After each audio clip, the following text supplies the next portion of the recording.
Sopralluogo della Commissione Consiliare Lavori Pubblici del Comune di Nuoro al fine di valutare lo stato in cui si trova l'Ostello della Gioventù realizzato sul Monte Ortobene e quanto chiede il consigliere comunale di Uniti per Nuoro Pierluigi Saiu, che con una nota interviene sulla trentennale vicenda di una struttura che rimane ad oggi ancora chiusa.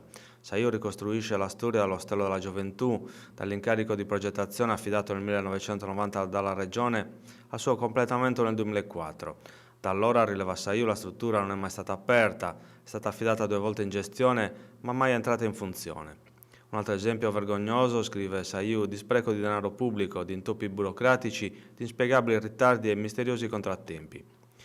L'esponente dell'opposizione ricorda le questioni relative alla progettazione e alle quote che hanno fatto scendere il numero di potenziali ospiti da 50 a 25.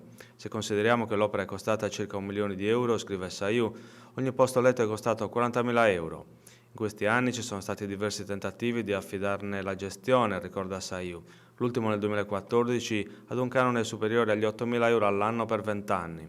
Questo dovrà essere corrisposto con interventi alla struttura e l'acquisto di arredi e attrezzature da aggiungersi a quelli esistenti. Il 25 febbraio del 2015, sottolinea Saiu, i gestori della struttura hanno comunicato al Comune che l'ostello non è collegato alla rete idrica. A 2 anni da quella comunicazione l'ostello però è ancora chiuso. Saiu chiede all'amministrazione le ragioni di questa situazione e che in condizioni si trovi oggi la struttura e dove siano gli arredi acquistati. È incredibile, scrive Saiu, che il sindaco Andrea Soddu parli di palestra della felicità e albergo diffuso al monte e poi l'ostello si trovi in queste condizioni. La riperimetrazione della ZPS è un tema posto con forza anche dall'Associazione Salvaguardia Monte Ortobene, conclude Saiu, e va affrontato insieme a tutte le altre segnalazioni che vengono fatte al Comune, dall'illuminazione alle fogne alle discariche abusive.